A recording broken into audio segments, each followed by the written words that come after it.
నువ్వు అర్థం చేసుకోలేవు, నేను లవ్లో పడలే, లవ్వే నన్ను ఫాలో అవుతుంది.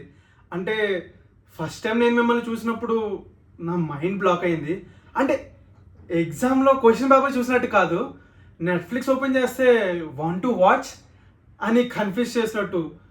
ప్రతిరోజు మీ గురించి ఆలోచించకూడదని చాలా ట్రై చేస్తుంటా, కానీ నా బ్రెయిన్ నా కంట్రోల్లో ఉండాలంటే దానికి రిమోట్ కావాలి. అదేమో నా దగ్గర లేదు. ఇదే విషయం మా ఫ్రెండ్స్కి చెప్తే, బ్రో ఇది క్రష్ అని అంటున్నారు. క్రషా? ఇదేమైనా కూల్ డ్రింకా క్రష్ అయిపోవడానికి? నిజం చెప్పాలంటే మీరు నవ్వితే నాకు చాలా కాన్ఫిడెన్స్గా ఉంటుంది.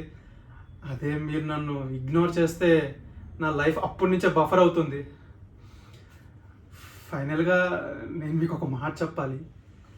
మీరు ఎస్ అంటే మన స్టోరీ ఒక రామ్ కామ్, అదే మీరు నో అంటే నేను ఇలా సింగిల్గా ఒక కామెడీ పీస్.